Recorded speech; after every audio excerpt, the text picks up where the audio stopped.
Over here, Dabs. Jake had always dreamed of owning a car that could make heads turn. He saved up for years, working double shifts at the garage, until one day he stumbled upon an online listing for a sleek, black 1970 Dodge Challenger. The car was perfect. Almost too perfect. It was being sold for a fraction of what it was worth, with no apparent reason for the low price. Intrigued, Jake arranged to meet the seller. The meeting took place at dusk in a secluded part of town. The seller, an elderly man with a haggard look, seemed eager to part with the car. He barely made eye contact and handed over the keys with a warning.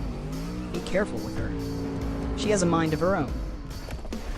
Jake brushed off the cryptic comment and drove off, exhilarated by the car's raw power and flawless handling.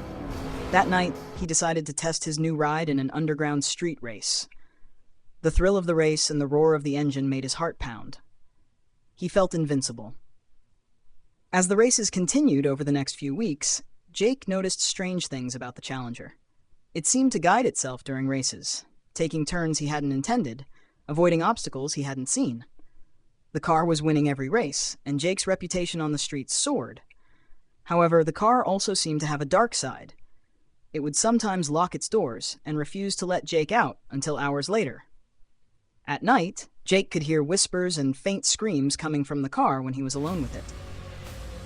One night, Jake found an old newspaper clipping in the glove compartment.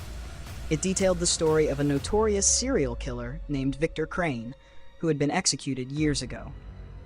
His preferred method of killing had involved using a black Dodge Challenger, eerily similar to Jake's. According to the article, Victor believed the car was his partner in crime, possessed by a demonic spirit that thrived on the fear and chaos they created together.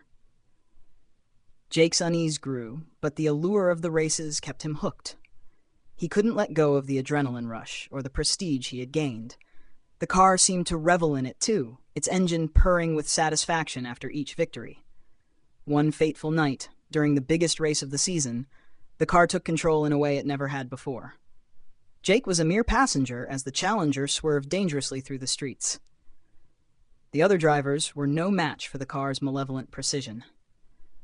The crowd watched in horror as the car forced its competitors into lethal crashes, leaving a trail of destruction.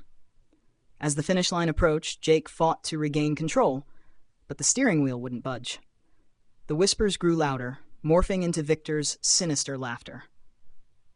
In a final desperate attempt, Jake realized he had only one choice. He could either allow the car to claim more lives, or end it all. With every ounce of strength he had, Jake yanked the wheel towards a concrete barrier. The car resisted, but Jake held firm.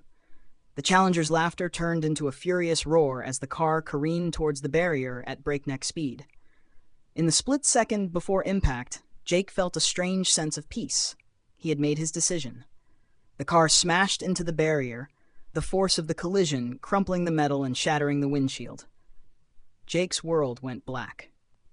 When the authorities arrived, they found the wreckage of the car, now a twisted heap of metal. Jake's body was discovered inside, lifeless but oddly serene. The whispers and laughter were gone, replaced by an eerie silence. The haunted Challenger had claimed its final victim, and the spirit of Victor Crane was laid to rest.